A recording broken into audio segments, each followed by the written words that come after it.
이번 시간에는 상나라 계열의 성씨들을 밝혀드릴 것입니다. 자, 자신들의 성씨가 등장할 수 있으니 정신 바짝 차리고 경청 바랍니다.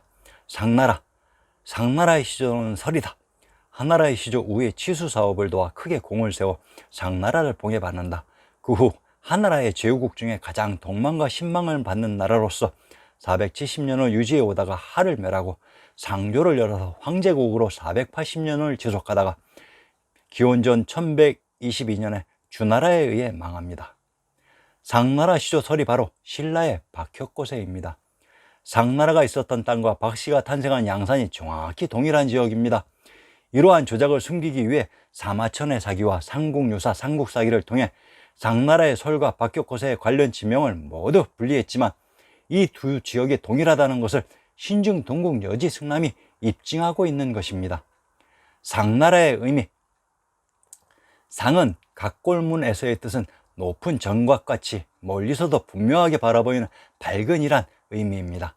상나라의 소울인 박의 이름으로도 쓰였습니다. 박이란 밝음의 의미입니다. 상은나라의 수도 박의 뜻은 갈라트다인 막힌 곳이 열려서 통하다는 뜻으로 상과 뜻이 같은 밝은이란 의미입니다. 갈라트다 혹은 도가 통하다 혹은 밝은을 한말로 말하면 센이라고 합니다. 상과 박은 둘 다 밝은, 깨달은, 도가 튼이란 말입니다. 물론 상나라의 수도 상도는 송도이기도 하며 송도이기도 합니다. 사기에서는 상의 공국자 탕왕은 성이 자씨이고 이름은 리이고 무탕, 무당, 천을 성탕, 성당으로도 부르는데 각골문에서는 당대울로도 나옵니다. 탕왕은 탕군이기도 합니다. 탕군은 단군입니다. 또한 단군은 박달군왕입니다. 바로 박달왕이란 말입니다. 이제 무탕, 무당이란 말을 살펴봅시다. 원래 무당은 하나님 혹은 신의 의미로 쓰인 말입니다. 혹은 하나님과 신의 대리인이라는 말이기도 합니다. 이 당에 대한 재미있는 예가 하나 있습니다. 당집입니다. 무구나 무신도를 모셔놓은 장소라고 두산백과사전에 나와 있습니다. 우리가 알고 있는 일반 무당이 사는 집이거나 무당의 집이 아니라 바로 당의 집, 신의, 신불의, 불천님의, 하나님의 집인 것입니다. 이 말을 멋지게 집을 가로, 즉 한자로 고쳐놓으면 당가가 됩니다. 당가의 의미는 닷집입니다. 바로 부처님이 계시는 하나님의 집입니다. 이 탕의 의미를 알게 되니 닷집의 내력을 알 수 있겠습니다. 고대 불교의 제정일치 시대의 불처님은 하나님의 대리인이시고 세속적 표현은 천인합일, 신인합일의 밝은 깨달음을 이루셨다는 인가를 받은 분으로 그런 분은 보통 집이 아닌 당집, 즉 하나님의 집에 계셔야 했던 것입니다. 그래서 조선의 황제는 궁궐 안에 닷집을 지어서 하나님의 혹은 하나님의 대리인의 권위를 행사하였던 것입니다. 이제야 봉선이라는 말이 무슨 말인가도 알겠습니다. 선을 이룬 분이 하나님과 천하를 대신해서 인가하고 그 봉지와 권위를 부여하는 것이 바로 봉선이었습니다. 절의 대웅전 부처님 동상 위 천장에 있는 당가와 조선 황제의 어자 위 천장에 있는 당가의 내력을 이제는 정확히 이해할 수 있을 것입니다.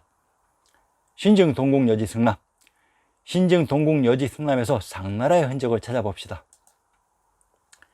경상도 상주의 군명 상산이란 상나라가 있었던 곳의 산으로 상주가 하나라의 제후국 상땅으로 이것을 기반으로 구지 귀성의 창녕에 있었던 황제국 하나라를 멸하고 탕왕이 건국한 나라가 상나라가 되는 것은 조대명의 기본 원칙입니다. 역사 속 상나라가 있었던 상주의 근처에 낙양이 있었습니다. 경도인 서울의 동대문이 있었던 곳이 낙산으로 낙양에 있는 산이 낙산이 됩니다. 신시계천의 무대 향산유랑가와 금강산 왕견록을 인용해 봅시다. 보아라, 묘향산을 백두산 금강산이라고 하며 그곳에 낙양성으로 뻗은 길이 있었다고 조작되지 않은 우리의 시조가 증언하고 있지 않은가? 신시계천의 무대 묘향산 금강산에 가까운 곳에 역사 속에 낙양이 있었던 것입니다. 자, 지금부터 상나라에서 개출된 성씨들에 대해 설명드리겠습니다. 상씨, 상나라를 건국한 탕왕이 상씨의 시조입니다. 상씨는 박씨로부터 개출된 성씨이며 황제의 성인이 자부심을 가지시길 바랍니다. 은씨. 은나라는 상나라를 물리친 것이 아닌 상나라를 이은 나라로 은이라는 지역의 기반을 다시 잡고 천하를 통치했기 때문에 은나라가 됩니다. 은나라가 있었던 곳을 신증동국 여지승람에서 다시 찾아봅시다. 평안도 은산의 군명이 은주로 이곳에 은나라가 있었던 곳입니다. 진강이란 진지역에 흘렀던 강이 진강으로 초긴 금도의 지명이라고 했습니다. 은씨는 은나라의 후손으로 황제의 송씨이니 자부심을 가지시기를 바랍니다. 송씨, 미작의 송나라, 주무왕은 은나라를 멸하고 나서 은주왕의 소형인 미작이를 상나라의 지사를 지내게 하기 위해 은의 옛 땅인 상땅을 봉지로 주었던 것입니다. 미작의 송나라의 비밀은 5대 19국을 장악하고 천하를 통일한 송나라의 답이 있습니다. 송나라란 미작의 송나라의 봉지를 기반으로 천하를 장악했기 때문에 송나라가 되었던 것은 조대명의 기본 원칙입니다. 주나라가 들어서고 나서 은나라의 후손에게 상나라의 지사를 지내게 하기 위해 주었던 봉지가 미작의 송나라로, 상은 망한 나라의 이름이니 사용하지 못하고 유사한 송나라라고 불렀던 것이며, 상과 송은 같은 위치에 있어야 하며 은나라를 제사를 지내게 하기 위해 주었던 봉지가 연안으로, 은은 망한 나라의 이름이니 역시 유사한 연나라라고 불렀으니 은과 연은 같은 위치에 있어야 했던 것입니다. 상과 은은 황제국으로 망한 나라의 이름이니 이와 유사한 송과 연으로 제후국을 삼았던 것입니다. 제후국 송나라의 수도 송도에서 송씨가 개출되었던 것으로 대진국 발해의 수도 상경 용천부가 신시계천의 무대 천왕님이 계셨던 개봉 철원으로 이곳에서 고려가 건국되며 919년 송화긴 송도로 천도했다가 그곳 송나라의 땅 송악을 기반으로 936년 후백제를 멸하고 천하를 통일해서 조대명이 송나라가 되었던 것입니다. 기시, 역사란 자고로 그것을 정확히 알고 그것을 직시하는 세력들에게는 미세한 틈의 위협과 농락거리는 되지 않지만 그것을 모르는 사람들에게는 철저히 농락과 우롱의 대상이 될 것입니다. 작금의 한반도 역사와 정확히 일치되는 내용입니다. 우리가 만약 하나라와 상나라 및 주나라의 정체에 대해서 정확히 알고 있었으면 작금의 기자조선과 같은 조작 패턴은 등장하지도 않았을 것입니다. 즉, 우리의 무지인 것이 잘못입니다. 평양의 군명 중 기성은 기자조선이 있었던 곳으로 현재 주작된 역사는 기자조선은 평양에 있었다고 주작해 놓았습니다. 서주의 수도 호경이 바로 평양입니다. 그런데 주나라의 무왕이 자신의 수도에 은나라의 후손 기자를 봉지를 주었습니까? 천만의 말씀입니다. 전라도 한평의 군명 모양 모평은 하우인 김수로왕의 무대 모산으로 신시계천의 무대 천부가 있었던 곳의 지명이며, 기성이란 바로 기자조선의 무대로 저센 시스템의 중심부에 기자가 봉지를 가지고 있었던 것으로 그래서 기자조선이었던 것입니다. 천부가 있었던 곳이 금성산성입니다. 한평에 가까운 곳에 금성산성이 있었다고 했습니다. 기자조선이 있었던 곳에서 가까운 거리에 천부가 있었던 금성이 위치되어 있었던 것입니다. 기씨는 우리 역사인 상은나라의 후손입니다. 연씨, 황제국 은나라를 이은 나라가 바로 연나라로 이곳에서 연씨가 탄생했습니다. 그러면 연씨가 탄생한 지역을 찾아봅시다. 연안과 연주는 동일한 지명을 다르게 표시하는 방식으로 이곳이 또한 온주인 온양이기도 합니다. 온양은 상나라의 공국자 탕왕의 우물인 탕정이 있었던 곳이기도 합니다. 연씨가 곡산 단본이라고 합니다. 이곳이 연씨가 개출된 연나라로 이곳의 지명을 살펴봅시다. 경상도 기장의 군명 차성은 용성으로 천왕님이 계셨던 곳이라고 했습니다. 금성 천부가 천왕님이 계신 곳에 근처에 있었으며 제후국 연나라가 이곳에 있었습니다. 행주기씨, 상당한씨, 선호씨, 덕양기씨. 상기 4개의 성인 행주기씨, 상당한씨, 선호씨, 덕양기씨가 기자조선을 연 기자의 후손이라고 합니다. 행주기씨, 행주의 지명을 살펴봅시다. 고향은 천부가 있었던 곳의 지명으로 그래서 기씨가 그곳에서 개출되었던 것입니다. 상당한씨, 충청도 청주의 군명이 상당으로 청주 한씨는 주나라의 후손이므로 이들과 구분하기 위해 청주의 다른 이름인 상당한 시라 칭했던 것입니다. 선우씨, 기자의 맏아들 기송이 장회왕으로 장 땅을 봉지로 가지고 있었던 회왕이며 선우씨가 개출된 곳은 우상국이라고 합니다. 그러면 기자가 있었던 장 땅과 선우씨가 개출된 우상국의 지명을 밝혀보겠습니다.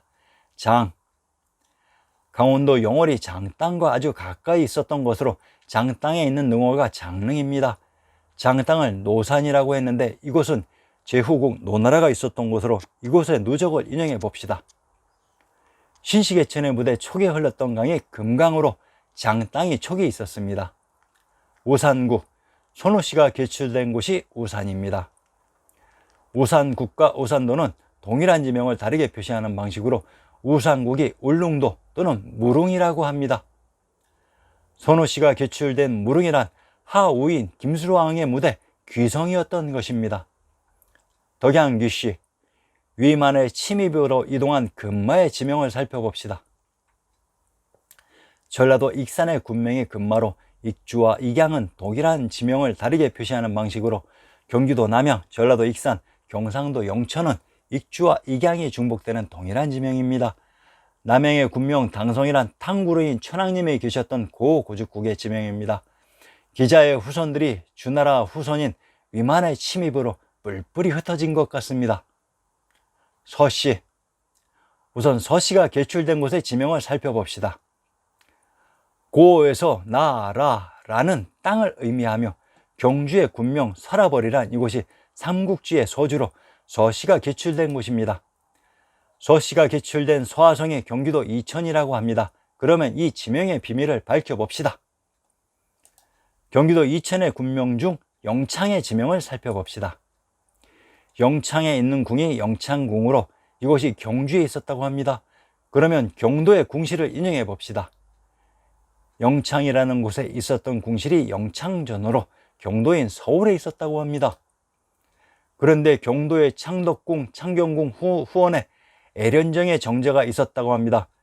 결국 경주와 이천이 경도인 서울에 있었던 지명이었습니다. 자, 그러면 가장 중요한 핵심을 얘기해 보겠습니다. 서씨가 개출된 이곳이 바로 달성이었습니다.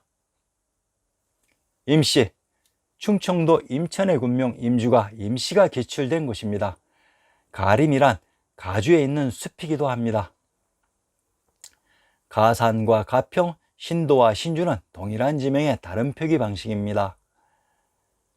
천왕사란 천왕이신 부처님, 상제님이 대를 이어 계셨던 곳이며 봉두산이란 제왕 황제의 성에 있는 금성 천부가 있은 곳의 지명이기도 합니다. 자, 그러면 임씨가 개출된 임주가 평택으로 상기의 문구 중에 임주의 정체가 드러났습니다.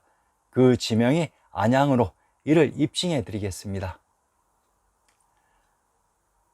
평택을 팽성이라고 합니다. 팽원에 있는 성이 팽성으로, 팽원은 안주의 군명으로 안양과 동일한 지명이라고 했습니다. 마씨, 양성인 양성군자란 양산에 있는 성을 봉지로 가지고 있었던 은나라의 대군입니다. 양산은 상나라의 군국자 설의 봉지였으며 양성은 한나라의 우임금의 수도로 정했던 곳이기도 합니다. 한산이란 한씨가 개출되었던 곳이며 한산의 군명 마산, 마읍에서 마씨가 개출되었던 것입니다. 자, 그러면 천부가 있었던 삼한의 중심 한 지역이 왜 마를 뜻하는 마지역이 되었는지 그 정체를 밝혀봅시다. 이곳의 목장이 바로 말목장으로 제후국 제나라가 있었던 제주이기도 합니다. 화양에 있는 정자가 화양정으로 이 화양의 비밀을 밝혀봅시다. 신시계천의 무대에 천부가 있었던 파촉의 넓은 평원이 한주였으며 그곳이 말 사육장이었던 마주로 이곳에서 마씨가 개출되었습니다. 이곳이 바로 역사 속에 제후국 제나라가 있었던 제주였습니다. 천하의 중심 금성천부가 있었던 곳이 바로 역사 속의 중국이었습니다. 다음 회에서는 단군왕검 후손의 국가였던 주나라에서 개출된 성씨에 대해 밝혀드리겠습니다. 상상을 초월하는 흥미와 진실로 가득 찬 장면들을 목격하실 것입니다. 많은 관심과 구독 부탁드립니다. 감사합니다.